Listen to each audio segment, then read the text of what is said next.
Percy takes the plunge.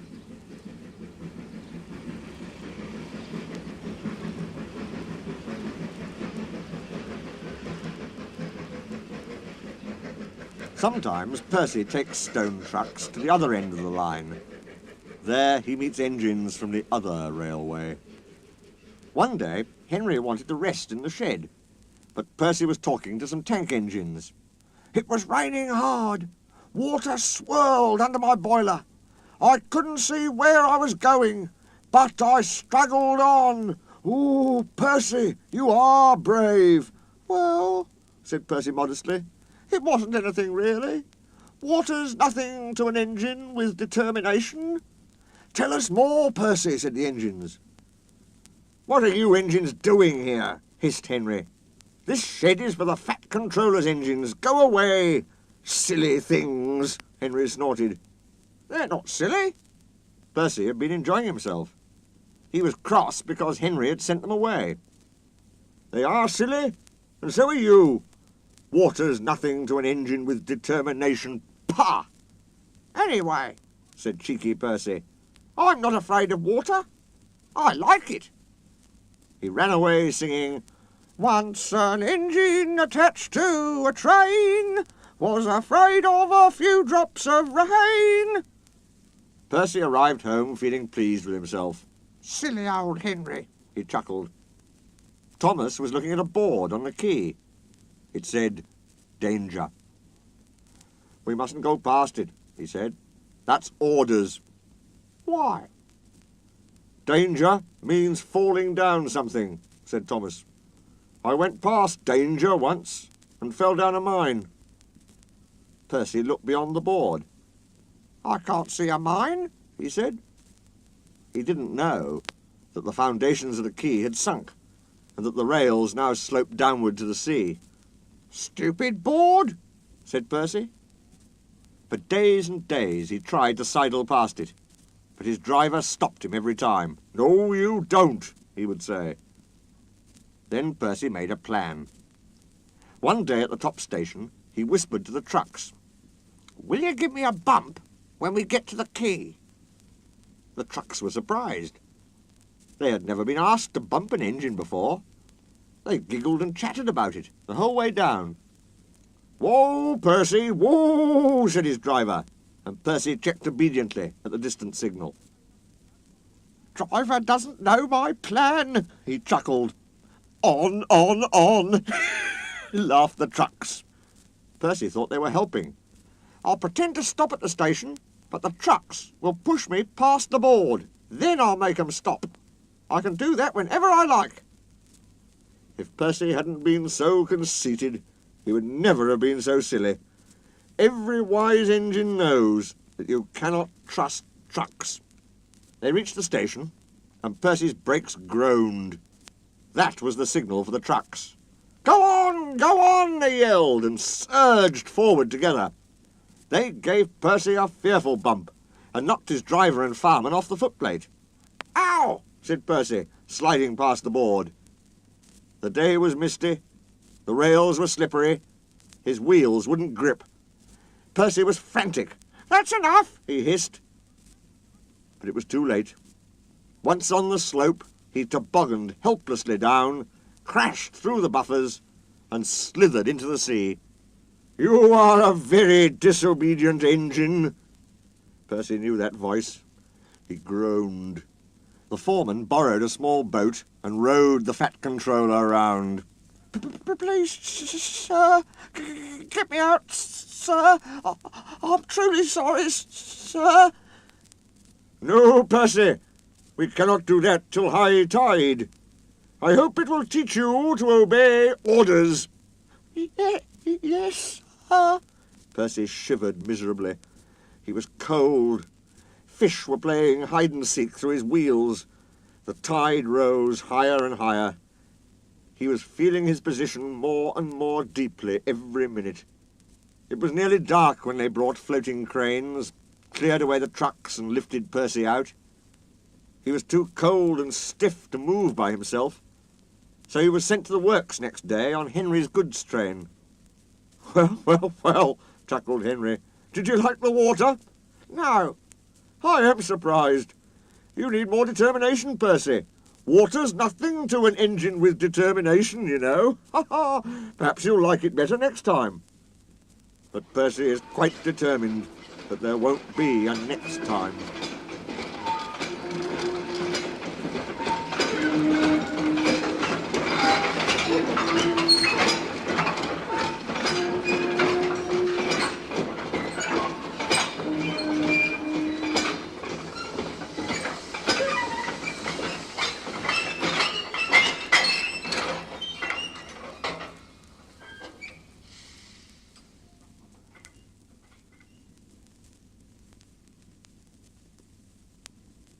Gordon goes foreign.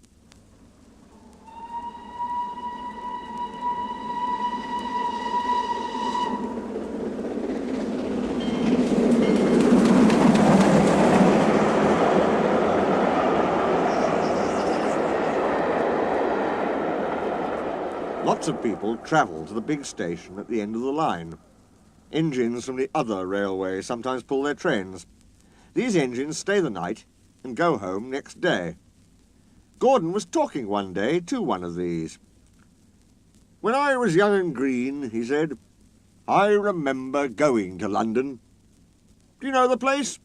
The station's called King's Cross." "King's Cross?" snorted the engine. "London's Euston. Everybody knows that." "Rubbish," said Duck. "London's Paddington." "I know. I worked there." They argued till they went to sleep. They argued when they woke up. They were still arguing when the other engine went away. "Stupid thing," said Gordon crossly. "I've no patience." "Stupid yourself," said Duck. "London's Paddington. Paddington, do you hear?" "Stop arguing," James broke in. "You make me tired. You're both agreed about something anyway." "What's that?" "London's not Euston," laughed James. "Now shut up." Gordon rolled away, still grumbling. "I'm sure it's King's Cross. I'll go and prove it." But that was easier said than done. London lay beyond the big station, at the other end of the line. Gordon had to stop there. Another engine then took his train. "If I didn't stop," he thought, "I could go to London." One day he ran right through the station. Another time he tried to start before the fireman could uncouple the coaches. He tried all sorts of tricks, but it was no good. His driver checked him every time. "Oh dear," he thought sadly, "I'll never get there." One day he pulled the express to the station as usual. His fireman uncoupled the coaches, and he ran on to his siding to wait till it was time to go home. The coaches waited and waited at the platform, but their engine didn't come. A porter ran across and spoke to Gordon's driver. "The inspector's on the platform. He wants to see you." The driver climbed down from the cab and walked over to the station. He came back in a few minutes looking excited. "Hello," said the fireman. "What's happened?" "The engine for the express turned over when it was coming out the yard. Nothing else can come in or out. They want us to take the train to London. I said we would if the Fat Controller agreed. They telephoned and he said we could do it. How's that?" "Fine," said the fireman. "We'll show them what the Fat Controller's engines can do." "Come on," said Gordon, "let's go." He rolled quickly over the crossings and backed onto the train. It was only a few minutes before the guard blew his whistle, but Gordon thought it was ages. "Come on! Come on!" he puffed to the coaches. "Come on, come on, come on, come on, come on, come on, come on! We're going to town, we're going to town," sang the coaches. Slowly at first, then faster and faster. "We're going to town, we're going to town, we're going to town, we're going to town." Gordon found that London was a long way away. "Never mind," he said. "I like a good long run to stretch my wheels." But all the same, he was glad when London came in sight. The Fat Controller came into his office next morning. He looked at the letters on his desk. One had a London postmark. "I wonder how Gordon's getting on," he said. The station master knocked and came in. He looked excited. "Excuse me, sir, have you seen the news?" "Not yet. Why? "Oh, just look at this, sir." The Fat Controller took the newspaper. "Good gracious me," he said. "There's Gordon. Headlines, too. Famous engine at London station. Police called to control crowds." The Fat Controller read on, absorbed. Gordon returned next day. The Fat Controller spoke to his driver and fireman. "I see you had a good welcome in London." "We certainly did, sir. We signed autographs till our arms ached. And Gordon had his photograph taken from so many directions at once that he didn't know which way to look." "Good," smiled the Fat Controller. "I expect he enjoyed himself. Didn't you, Gordon?" "No, sir, I didn't." "Why ever not?" "London's all wrong," answered Gordon sadly. "They've changed it. It isn't King's Cross any more. It's St. Pancras."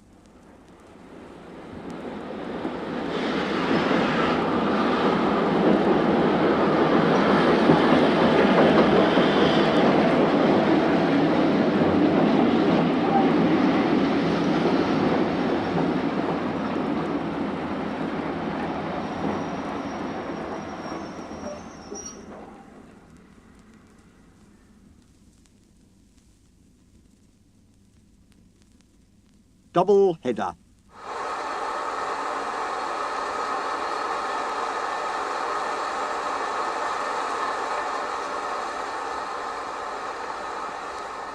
The Fat Controller gave Gordon a rest when he came back from London.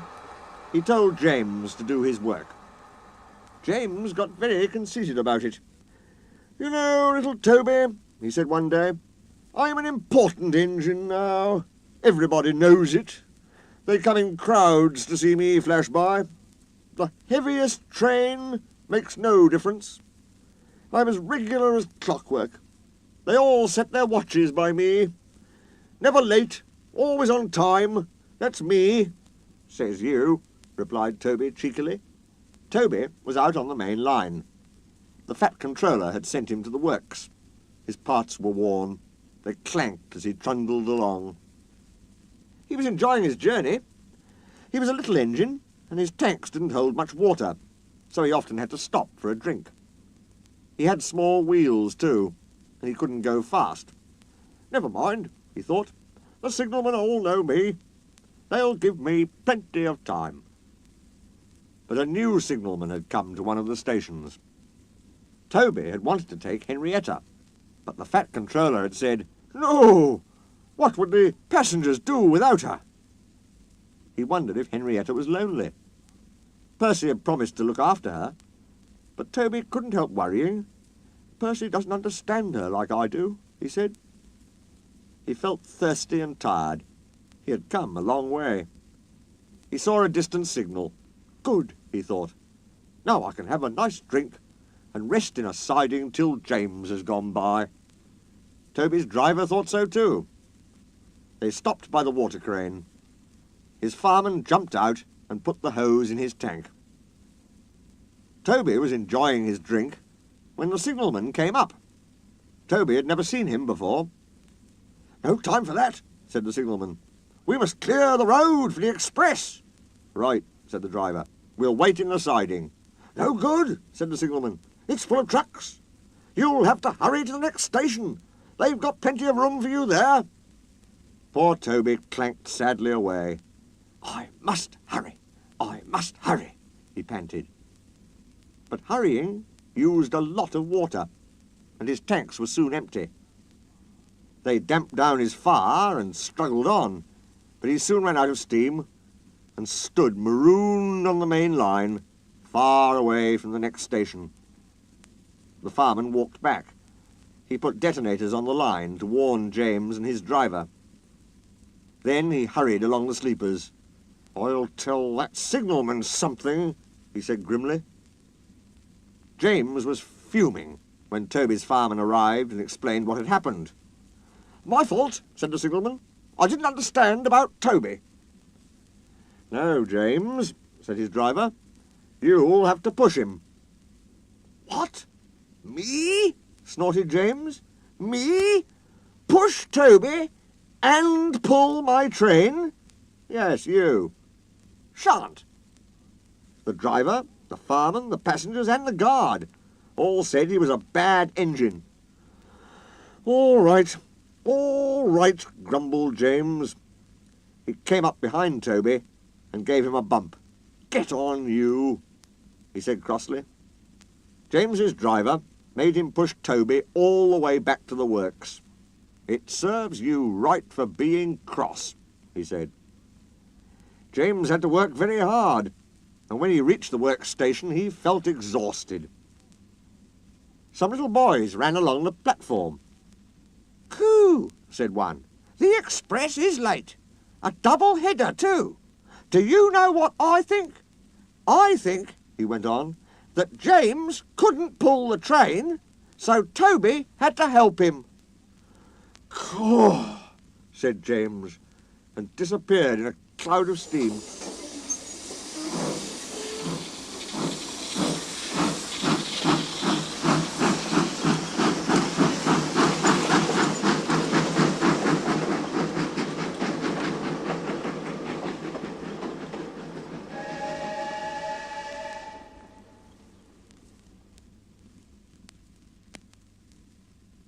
The Fat Controller's engines.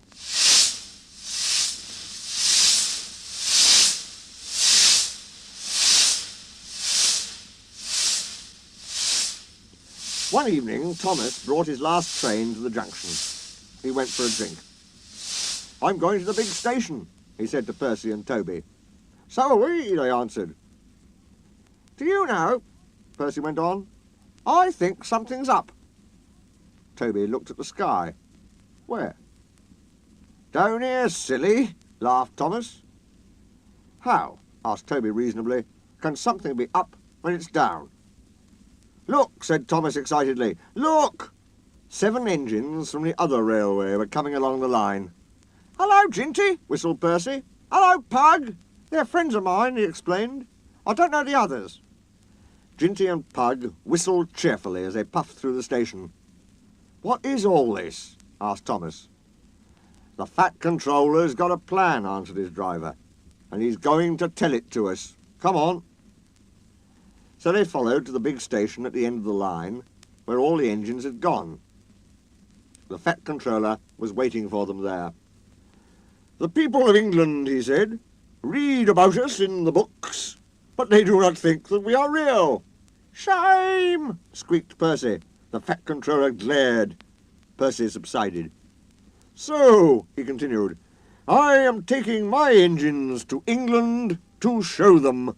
Hurrah, hurrah, hurrah, hurrah, hurrah!" The engines whistled. The Fat Controller held his ears. "Silence!" he bellowed. "We start the day after tomorrow at 8 a.m. Meanwhile, as these engines have kindly come from the other railway to take your place, you will show them your work tomorrow." Next day, as Annie and Clarabel were going to England too, Thomas and Ginty practised with some other coaches. Thomas was excited. He began boasting about his race with Bertie. "I whooshed through the tunnel and stopped an inch from the buffers, like this. Crash!" The buffers broke. No one was hurt, but Thomas's front was badly bent. They telephoned the Fat Controller. "I'll send up some men," he said, "but if they can't mend Thomas in time, we'll go to England without him." Next morning, the engines waited at the junction. Toby and Percy were each on a truck, and Duck had pushed them into place behind Edward. Henrietta stood on a siding. The Fat Controller had called her a curiosity. "I wouldn't dream of leaving you behind," he said. "I'll fit you up as my private coach." She felt very grand. Gordon, James and Henry were in front. They whistled impatiently. The Fat Controller paced the platform. He looked at his watch. "1 minute more," he said, turning to the guard. "Peep, peep, peep," whistled Thomas, and panted into the station. Annie and Clarabel twittered anxiously. "We hope we're not late. It isn't quite 8. "Thomas," said the Fat Controller sternly, "I am most displeased with you. You nearly upset my arrangements." Thomas, abashed, arranged himself and the coaches behind Duck without saying a word. The fat controller climbed into Henrietta. The guard blew his whistle and waved his flag. The engines whistled, "Look out, England, here we come!" and the cavalcade puffed off. The engines stood side by side in a big airy shed. Hundreds of people came to see them and climbed in and out of their cabs every day. They liked it at first, but presently felt very bored and were glad when it was time to go. The people along their line put the flags out and cheered them home. "We are glad to see you," they said. "Those others did their best, but they don't know our ways. Nothing anywhere can compare with our fat controller's engines."